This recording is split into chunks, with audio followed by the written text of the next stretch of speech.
Hi, I'm Rebecca Kobrin. I'm the Russell and Bettina Knapp Associate Professor of American Jewish History at Columbia. I think Marshall should speak first about the historical genesis of this film, like where you found it and the shots, and then I'm going to try to give a little background just for us to understand. The German-American Bund is founded in response to an organization that is founded to boycott German goods in 1933. So it's important to understand that this is not the first rally at Madison Square Garden to engage Nazi fascism, but it's important to think about how this film and how this organization deals with it. Sure. So I'll tell you, when I was growing up, I'd never heard of this, which, frankly, I feel like is a big criticism of the education system.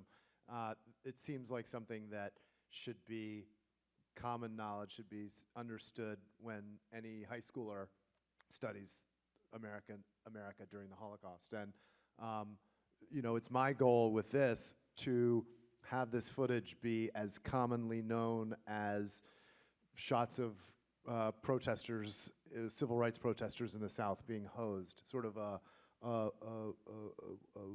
cautionary tale about what can happen when our leaders stir us up against each other, that everybody knows. But I found out about it. A friend of mine is a screenwriter and was writing a screenplay that takes place in New York in 1939. And we were at dinner about a year and a half ago, and he said, "Did you know that there was this rally in Madison Square Garden?" And I, in fact, didn't even believe him until I got home that night and looked it up. And sure enough, he was right. And not only that, there were some short clips that had been used in some historical documentaries. And I thought, well, if there's 10 seconds of this thing, there has to be more than that. And so, so I got an archival researcher who is a friend of mine to start calling around archives and looking around. And it turns out that there was some of it in the National Archive. There was some in UCLA's archive, Grinberg Archive, and places like that. But nobody had all of the footage. They all just had different pieces. The National Archive had some film that had never been scanned high def before. And so we got them to scan it. And there were places that had audio that didn't quite match the video. And anyway, I got it all together.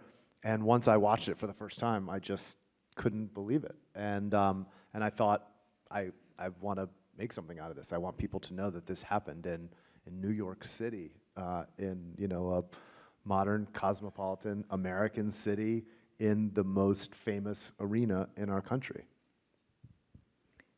So I'm just going to talk about a few things when you watch it for the second time that I want us all to be thinking about. First of all, the backdrop of George Washington. So this rally takes place around George Washington's birthday. Yeah, it's 80 years ago last week. Right. So yeah, President's Day week last week.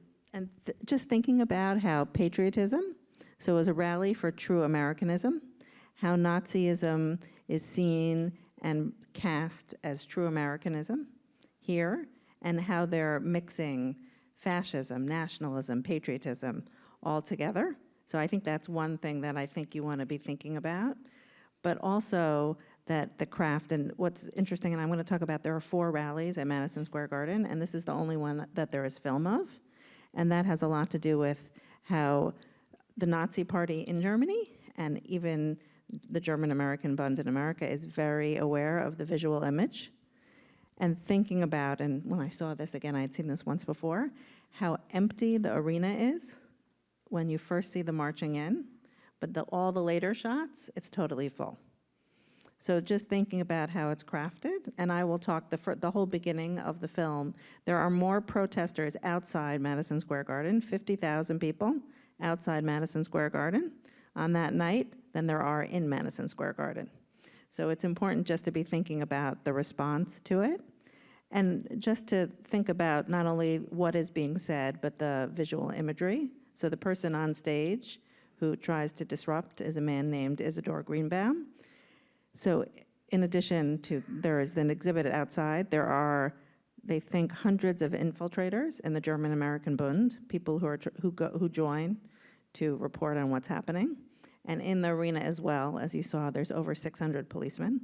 So it's very important just to be thinking about how the city responds to what is taking place. Not just that, you know, it was not lost on anyone that New York City is not Nuremberg.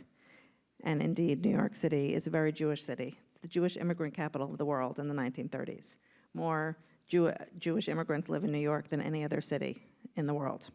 So I think that this is important just to be thinking about when you watch it again and watch the treatment of the person who tries to disrupt what is going on and the reaction of the crowd, reaction of the police. Any other? Yeah, I mean, to me, what was so shocking about the footage, one of the things that was so shocking about the footage was less the words that the leader is speaking, Fritz Kuhn is speaking, because it's not surprising to me that there's always going to be leaders who are terrible people. What was most profoundly upsetting to me was the reaction of the audience, because these 20,000 people, and you know that if there are 20,000 people in the room, there's many times that aren't in the room. And these are people who would be my neighbors in Brooklyn. They love their children, they probably are nice to their neighbors, and yet they could come out on that night and laugh and cheer, and they have their hats and their dresses and their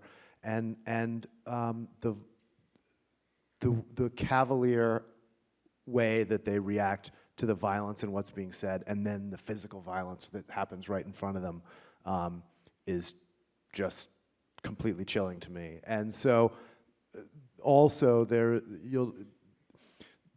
film is crafted obviously from a number of lots of different fragments that I was able to find, and there are some shots that I treat in order for you to notice certain things. So in one of the shots when Isidor Greenbaum is being beaten up, I noticed in the background of the shot there's a little boy, and he's sort of rubbing his hands together and he's jumping up and down with excitement. And so I zoomed on that shot and sort of reframed it so that little boy would be the center of attention, because to me, what his excitement said about human nature and the fallibility of people to be whipped up by being part of a mob was frightening and something that needs to be reckoned with if we are going to prevent things like this from happening more.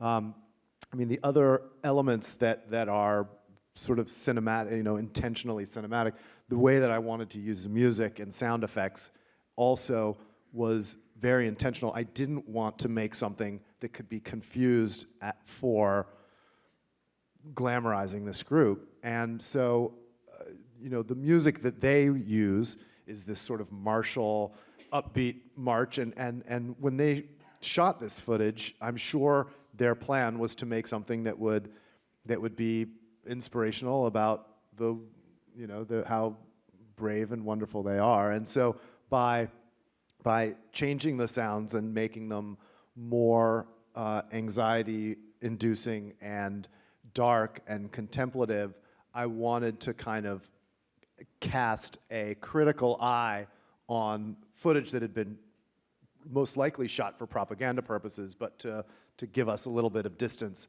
from their intention, and to say, hey, let's look at this in a slightly different way. Similarly, when Isidor Greenbaum is being thrown off stage, I wanted to slow those things down, and the sound effects become very discordant and weird, and I wanted to make sure that the audience was empathizing with Isidor Greenbaum and not with the people who were gleefully beating him up and throwing him off stage. So anyway, those are some things that you could consider. I guess one last thing would be the choice to not have historians or not have any explanatory footage. My initial instinct when I first saw this footage was that I would make something that was more explanatory, and almost on a whim one night I decided to try editing it together the way that I did. And I found that there was a power in creating questions and in the audience's mind. It sort of made them lean in and try to puzzle it out in a way that maybe they wouldn't have if it had all been laid out for them easily. So what I wanted for people to go through, and when you watch it the second time, you can see whether it was effective or not. But it's called A Night at the Garden, so maybe it's going to be about a basketball game or a hockey game or something. And then you see the marquee outside, and it says Pro-America Rally, and you think, oh, maybe this is just a patriotic event. And then you're inside, and you see the George Washington and the American flags, but wait, are those swastikas next to George Washington?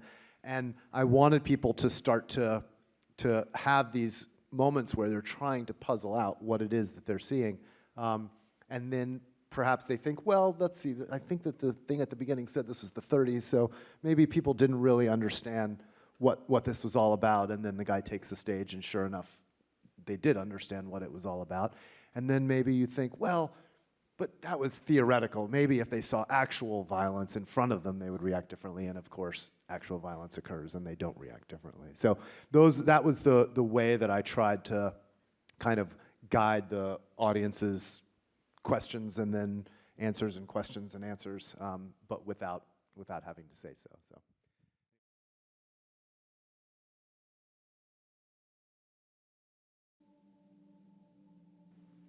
You can chime in whenever you want. I'm just, I wanted to give a teensy drop of background, but before I talk about the 4 rallies that are at Madison Square Garden, which all revolve around either pro or against Nazi fascism, I just want us to end this conversation tonight by thinking about the language that is used in these rallies and the language that has been used recently. As historians, we have been flabbergasted how terms have been used and like totally out of historical context. So, oopsie.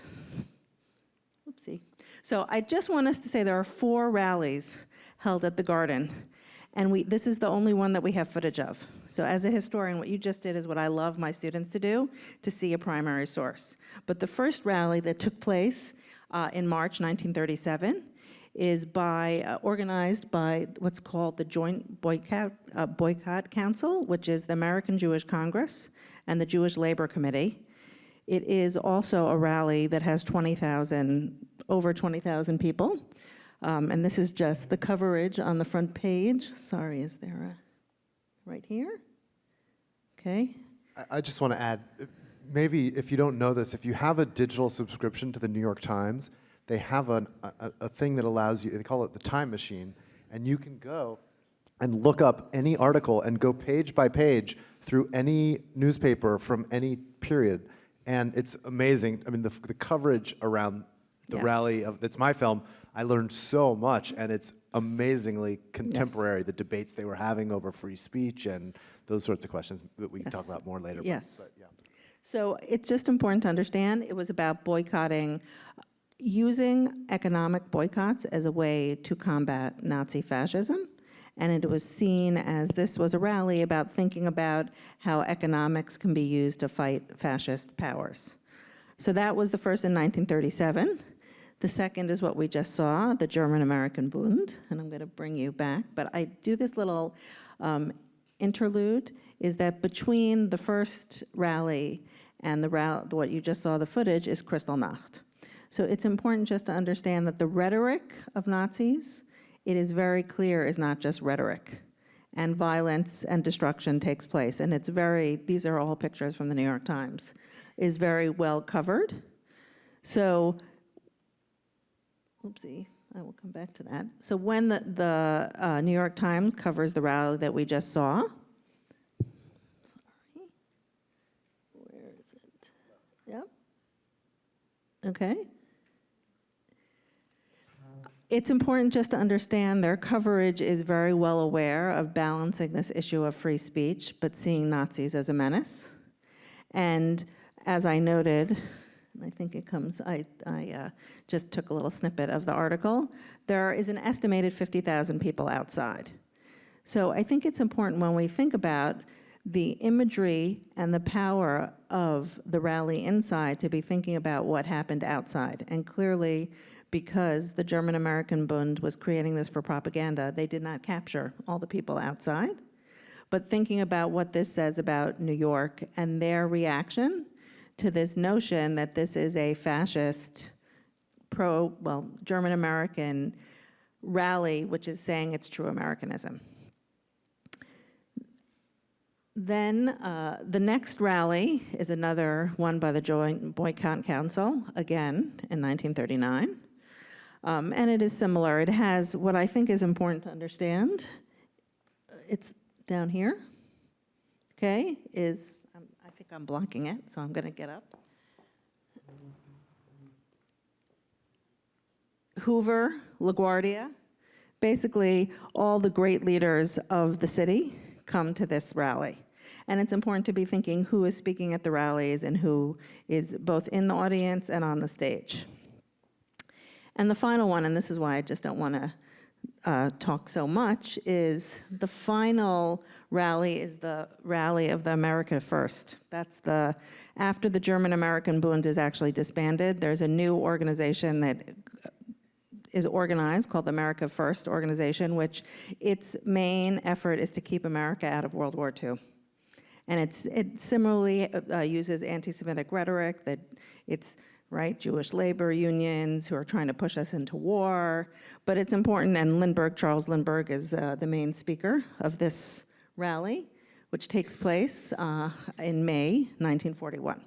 So those are the 4 rallies that take place. And the importance, I think, I just want to emphasize, which Marshall said before, is Madison Square Garden is probably the most important venue in the United States to be having a rally, not just in New York City. It's the largest, and it's very symbolic if you can fill it.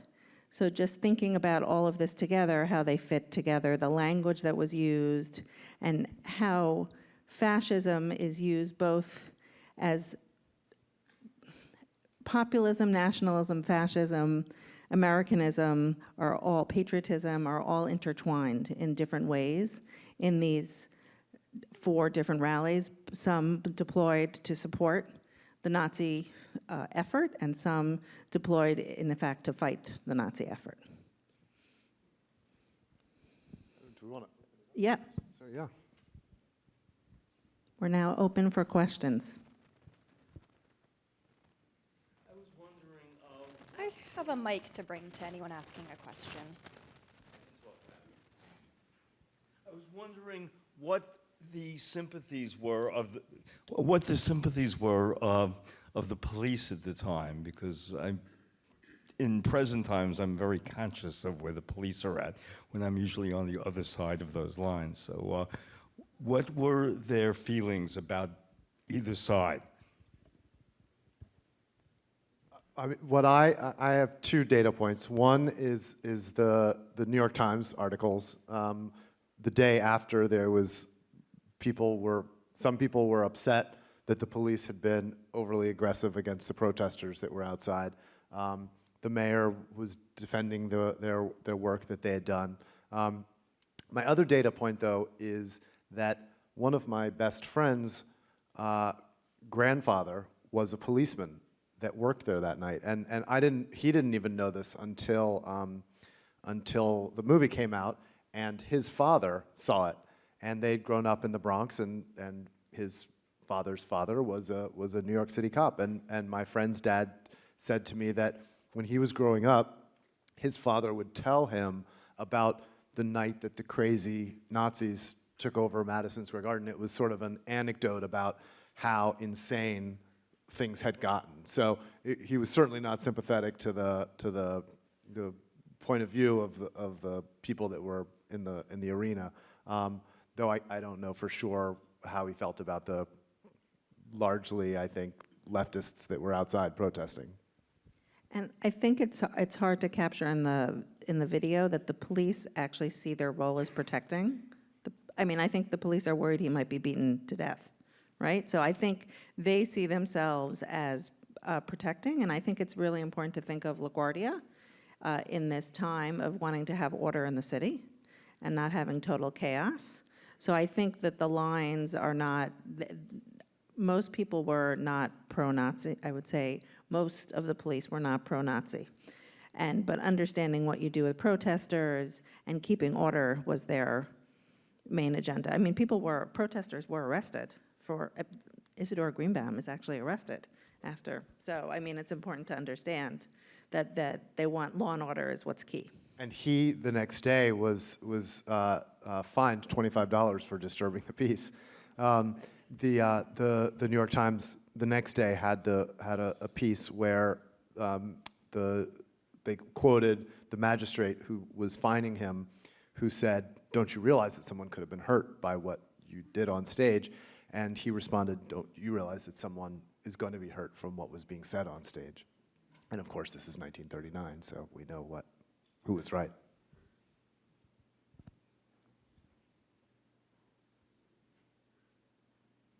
Good evening. Thanks for a good film.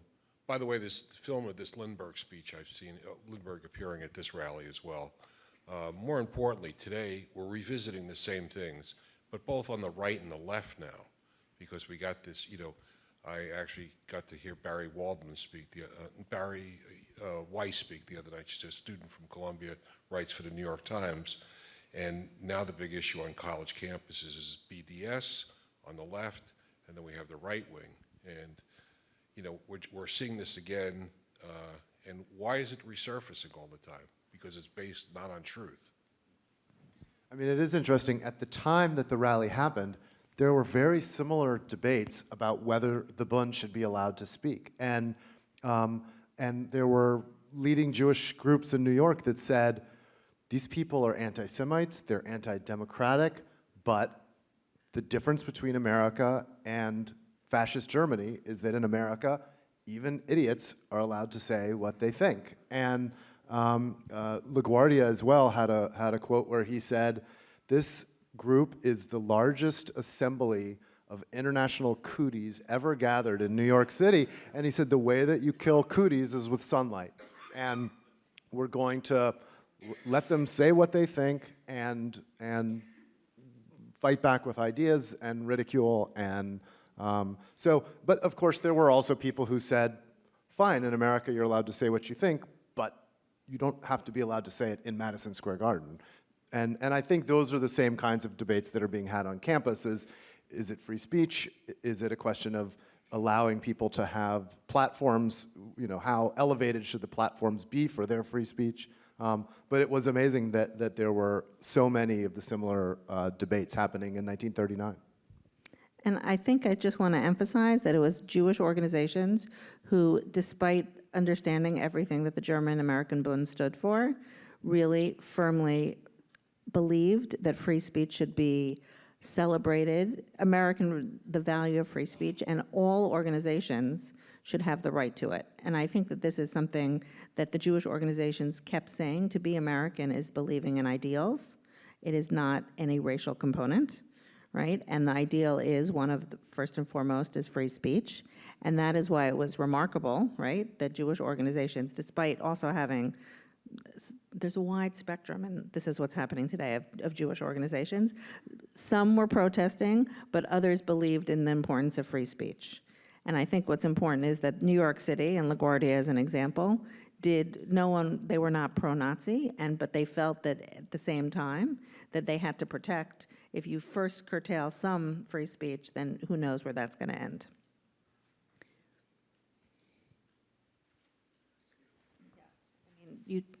Were there other newspapers like New York or local newspapers reporting on the event that was going on, and op-ed pages that were talking about this? Was it being used as official news information for people generally? I have seen no op-ed on these events, but the coverage is just different because they quote people. And I have to be honest with you, it's much easier to search the New York Times online historically than any other newspaper. I don't know of other, I have to believe that there are other newspapers covered it as well, but I'm a filmmaker more than a historian, so again, most of what I understood from the news coverage of the time came from going back and looking at these New York Times articles. So I will go look for other newspapers. I did not look at other newspapers besides the New York Times. Hi, thank you. Hi, how are you? Hi, my name's Sandy. I'm a journalist and a filmmaker, and I was in Charlottesville. And I filmed David Duke came into the park at one point. It was this loud din. You couldn't hear yourself think. And I got up the nerve to go into the park where the Nazis were. They were Nazis in America. They were wearing Hitler T-shirts. They were carrying swastika flags. And they were chanting, "The Jews will not replace us." They started singing, "You will not replace us," chanting, and then it morphed into "Jews will not replace us," and we thought we were hearing things. And David Duke said, and I have the only video of this, he said, "We're here to fulfill the promise of Donald Trump. That's why we voted for him. That's why we voted for him." And then last October 12th, I was at the Republican Club on 83rd Street, and the Proud Boys were there in their MAGA hats, and they left the Republican Club, and we followed them. And there was a brawl where they beat the crap out of counter-protesters. The cops pulled up while they were beating them and let them walk away. And they were wearing MAGA hats, and they were chanting, "Donald Trump, Donald Trump." So if you don't think that this is happening now, I'm a frontline journalist, and I'm telling you, we go to these rallies. We went to a Klan rally in Georgia 3 weeks ago. I mean, thank God for the independent journalists who are covering this stuff now, and Twitter and all that, but it's such a dangerous time. I don't know what to do other than what I'm doing. I mean, it's so terrifying to watch this. I was born in 1944. I was born at the end of World War II. The Nazis killed my grandfather, as they killed many relatives in this room. I don't know what to do with it, and it seems to be getting worse. That's my fear. So I just think that we have to think about the circumstances in which how white supremacism is racism. What the speaker says at the rally is also a form of racism, anti-Semitism, right? And what is happening in this moment now, and how Donald Trump has animated this new movement, right? We all know he's not critical of it, but thinking about what is happening in the United States, I think is a larger question. I think this is why you made the film at this moment. And I think you should speak to that, what you hope. I mean, this is what, historians, we want to know, what can history teach us, right? And what does it bring to us today? And I hope if there's any image you leave with is that George Washington is the biggest image in this rally, and it is about American patriotism. To be a Nazi fascist is about being an American patriot. And we can use different words today, right? They called George Washington the first American fascist. That's what they called him. So I think it's just important just to be thinking about how these terms, what persists, what's new, and what is today, what is happening, right? It's forms of patriotism that you were talking about, that these violence and this vision of America as being, to be American is a racial identity, not about belief and ideals.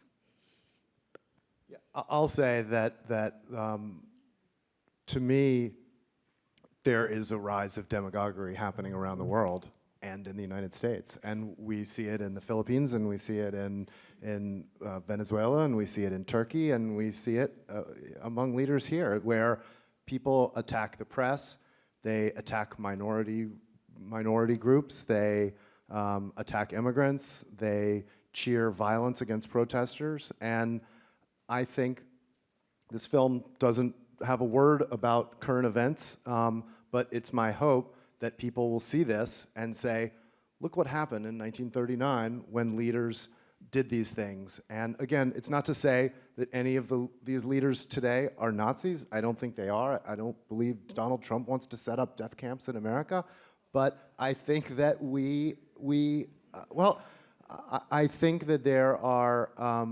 I think that there are tactics that demagogues have used for 1,000 years to stir people up against each other, and we see them here, and we're seeing them around the world today. You know, in 1940, the day that France fell, there was a celebration at the Waldorf Astoria, celebrated the fall of France. We have a question over here. Who were there? Rockefeller, Henry Ford, Prescott Bush, and all of them helped the Nazis because Ford Motor Company manufactured trucks in Paris, in France. Rockefeller had the Chase Manhattan open in France to do all business during the whole war. So this is not an isolated effect. I mean, I would say that the lesson we should get.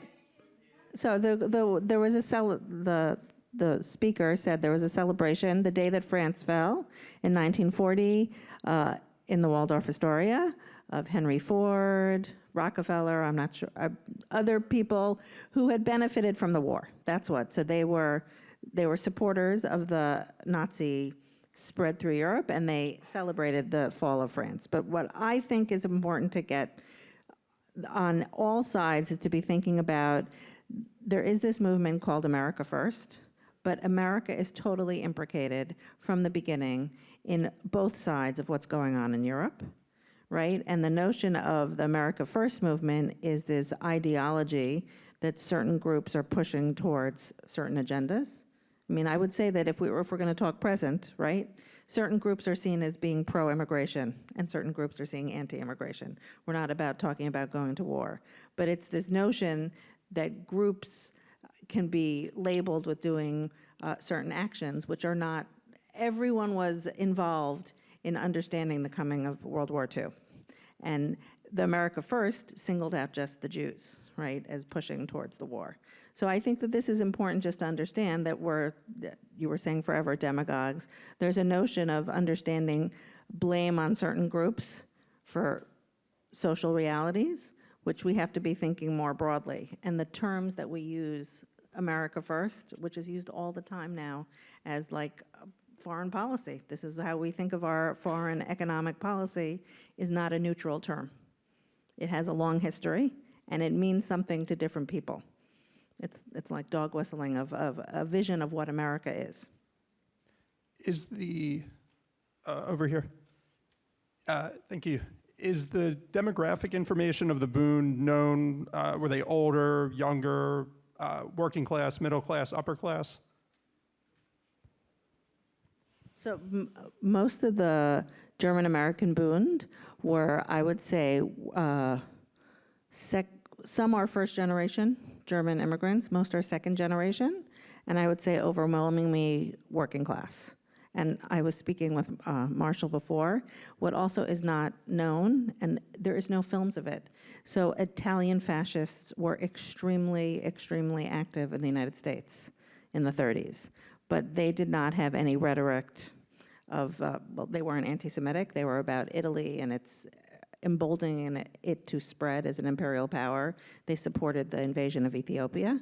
So it's important just to be thinking about how these immigrant groups, and what the German-American Bund is unique is that the German government, the Nazi government, actually interfaces with it and helps fund it. The Italian fascists, it's done through a different mode, but thinking about how European governments are trying to use their emigre populations to influence American policy in the 1930s. And this was supposed to be this was a propaganda event. Whether it was seen as successful or not, we actually don't know.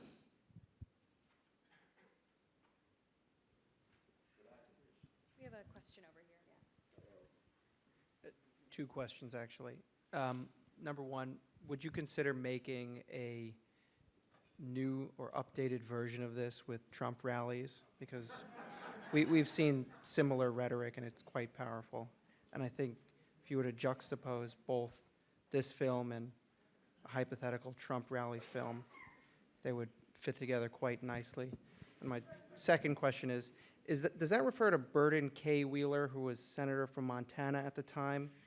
And if so, that is quite concerning because he was a member of the U.S. Senate. Thank you. On the question of doing something intercut, probably not, no. I hope that this will generate more films. I would love for somebody to do a feature-length documentary about this group and about this time period. There's amazing other footage of camps that the Bund had, communities that they had, where, in New Jersey, New York, Pennsylvania, I did an interview with Wisconsin Public Radio. They had a big Bund camp in Wisconsin, and some of film footage of, you know, children raising swastika flags on Adolf Hitler Way and learning to goose step around the camp, and it's really, it's pretty breathtaking. So there's definitely room for more filmmakers to shine their light on and use their skills to tell this story. And I don't know the answer about the senator. It says it in the first paragraph. I mean, people understand on both sides. This is also the 80th anniversary. February is the month where the Wagner-Rogers bill, which was a bill in which to bring, after Kristallnacht, 20,000 children from Nazi-occupied Europe into America, failed because children from Nazi Germany were seen as a threat to the nation. Actually, they even used the term invaders. So I wanted to just say they would invade the country. These are, children under 14. Children under 14 to be brought in. This is a parallel to the Kindertransport, how England saw its immigration policy and its foreign policy as intertwined. So I think it's important just to understand, and that was brought to the Senate and actually didn't even make it out of committee. So the Senate is actually very divided, and there are some senators who are apologists, I would say, for the Nazis and what they're doing, and don't see them as a threat. So it's important just to understand in this time, it's not that everyone recognizes the Nazis as a threat to the free world. Or thank you for coming out, and please fill out your surveys. Thank you so much for hosting this, and thank you all for coming. Yeah. Thank you all for coming. One last thought. The film is available online at anightatthegarden.com, so if you want to share it with other people, please do. There's more information, links to some of those New York Times articles, so if you're curious to find out more.